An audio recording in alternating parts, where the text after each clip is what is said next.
Assalamualaikum warahmatullahi wabarakatuh. Berikut tugas 1.3.A.8 koneksi antar materi modul 1.3 oleh Novi Nanda Resta MPD, calon guru penggerak Angkatan 8 Kota Banda Aceh. Salam sehat dan bahagia Bapak Ibu Bapak Indonesia. Saya Novi, seorang guru fisika yang bertugas di SMA Negeri 12 Banda Aceh. Saat ini saya senang dan bahagia karena telah bertemu dengan guru-guru hebat yang saat ini sedang mengikuti program pendidikan guru penggerak Angkatan 8. Adapun tim hebat yang selalu mendukung saya dalam pembelajaran ini yaitu Bapak Fasilitator Bapak Wahid Rahman dan Ibu Asmaul Husna sebagai pengajar praktik. Adapun tujuan pembelajaran kali ini, diharapkan calon guru penggerak dapat mengaitkan materi-materi yang telah dipelajari dan materi lain yang relevan ke dalam rencana manajemen perubahan yang menerapkan paradigma dan model inquiry apresiatif.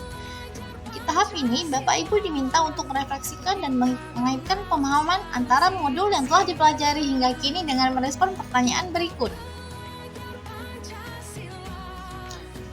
Pertanyaannya yaitu, apa yang Bapak Ibu pahami mengenai kaitan peran pendidik dalam mewujudkan filosofis pendidikan Ki Hajar Dewantara dan profil pelajar Pancasila pada murid-murid dengan paradigma inquiry apresiatif atau IA di sekolah Bapak Ibu? Nah, adapun jawabannya, filosofi pendidikan Ki Hajar Dewantara, sebagai pendidik, saya dapat menerapkan prinsip-prinsip filosofi pendidikan Ki Hajar Dewantara dengan memahami dan menghargai keberagaman budaya, serta memberikan pendidikan yang inklusif bagi semua murid. Guru juga dapat menekankan nilai-nilai keadilan, kesetaraan, persatuan, dan kebangsaan dalam proses pembelajaran. Yang kedua, profil pelajar Pancasila. Sebagai pendidik, saya memiliki peran penting dalam membentuk dan mengembangkan profil pelajar Pancasila pada murid-murid. Saya sebagai guru dapat melibatkan mereka dalam kegiatan yang mempromosikan nilai-nilai Pancasila seperti kegiatan sosial, kerjasama tim, dan pengembangan rasa tanggung jawab. Selanjutnya, paradigma inquiry apresiatif atau IA. Dalam konteks ini, saya sebagai guru dapat menerapkan paradigma inquiry apresiatif dengan memberikan kesempatan kepada siswa untuk menyelidiki masalah-masalah dalam kehidupan sehari-hari, serta mendorong pemikiran kritis dan memberikan ruang bagi mereka untuk mengemukakan ide-ide kreatif. Nah, selanjutnya, sebagai pengantar, pada materi koneksi antara materi modul 1.3 terkait visi guru penggerak, peserta calon guru penggerak diharapkan mampu menghasilkan kesimpulan berdasarkan materi modul 1.3 dan kaitannya dengan modul 1.1 terkait refleksi filosofis pendidikan nasional Ki Hajar Dewantara dan modul 1.2 terkait nilai-nilai dan peran guru penggerak berdasarkan model refleksi 4P. Nah, untuk poin P yang pertama yaitu peristiwa. Pada saat mulai mempelajari modul 1.1 terkait refleksi filosofis pendidikan nasional Ki Hajar Dewantara, saya mulai mengingat kembali sewaktu sekolah di bangku SD. Saya sering menulis kalimat Ing Ngarsa Sung Tulada, Ing Madia Mangun Karsa, dan Tut Wuri Handayani pada kertas karton sebagai tugas kerajinan tangan yang diberikan oleh guru dan selanjutnya ditempel di dinding kelas. Nah, pada P yang kedua, yaitu perasaan. Setelah mempelajari modul 1.3 terkait visi guru penggerak, saya mendapat pemahaman yang luar biasa terkait dengan visi seorang guru penggerak, terutama bagaimana menggali potensi murid untuk menemukan bakat dan minatnya yang selaras dengan dunia kerja saat ini dan yang akan datang. Nah, selanjutnya untuk P yang ketiga yaitu pembelajaran. Saat ini saya menyadari bahwa ternyata murid-murid memiliki kodrat alam dan kodrat zaman yang berbeda, sehingga diperlukan peran guru yang reflektif untuk menciptakan suasana belajar yang berpihak pada murid. Tugas saya sebagai guru adalah membimbing sehingga murid-murid dapat menggali potensinya serta menumbuh kembangkan bakat minat yang dimilikinya, serta menyelaraskan dengan kebutuhan kerja saat ini dan di masa yang mendatang.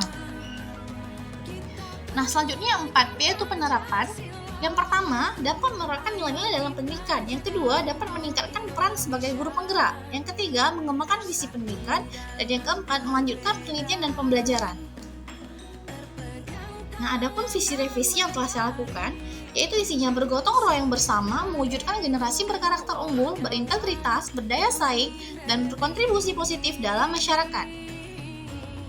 Nah, untuk bagian Bagja, adapun pertanyaan dan daftar tindakan.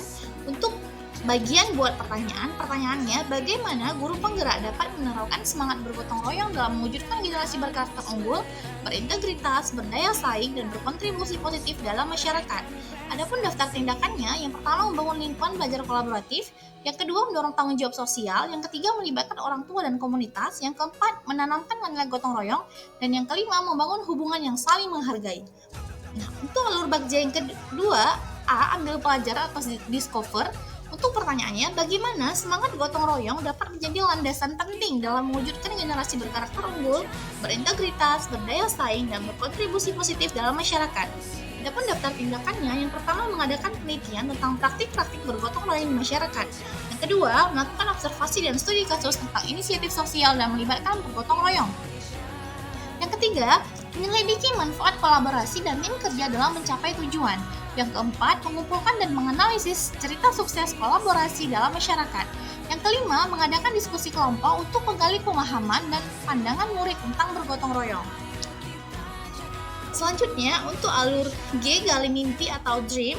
Pertanyaannya, bagaimana visi bergotong royong bersama mewujudkan generasi berkarakter unggul, berintegritas, berdaya saing, dan berkontribusi positif dalam masyarakat dapat menginspirasi murid untuk bermimpi dan mengembangkan tujuan yang kuat dalam menciptakan perubahan positif dalam masyarakat melalui kolaborasi dan kerjasama. Adapun daftar tindakannya, yang pertama mengadakan sesi inspirasi dan refleksi diri. Yang kedua, mendorong murid untuk mengidentifikasi masalah atau isu sosial yang ingin mereka selesaikan. Yang ketiga, membantu murid merencanakan proyek sosial, mengadakan kegiatan eksplorasi karir, dan membuat peta mimpi serta tujuan. Nah, untuk alur bagja yang selanjutnya yaitu jabarkan rencana atau desain.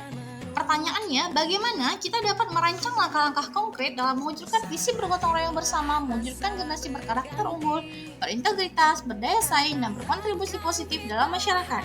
Adapun daftar tindakannya, yang pertama membentuk forum kolaborasi antara sekolah, orang tua, dan komunitas. Yang kedua, mengintegrasikan nilai-nilai bergotong royong dalam kurikulum. Yang ketiga, mengembangkan program ekstrakurikuler berbasis kolaborasi. Yang keempat, mengadakan kegiatan pelayanan masyarakat. Yang kelima, membuat rencana pembinaan karakter. Yang keenam, menyelenggarakan pelatihan dan workshop bagi guru dan staf sekolah. Yang ketujuh, melibatkan murid dalam pengambilan keputusan. Nah, alur ayantara atau atur eksekusi, pertanyaannya bagaimana rencana eksekusi dapat diatur untuk mewujudkan visi yang telah ditetapkan. Adapun daftar tindakannya, yang pertama, pembentukan tim kerja, yang kedua, perencanaan strategis, yang ketiga, implementasi kurikulum berkarakter, yang keempat, mengadakan pelatihan dan pengembangan, yang kelima, melakukan kolaborasi dengan komunitas, yang keenam, melaksanakan penguatan pengawasan dan evaluasi, dan yang ketujuh, melaksanakan pemberdayaan murid. Adapun galeri foto bersama murid dan bersama fasilitator sebagai berikut pada saat lokal karya dan pada saat kegiatan di sekolah. Demikianlah hasil presentasi tugas. Saya mohon maaf. Assalamualaikum warahmatullahi wabarakatuh.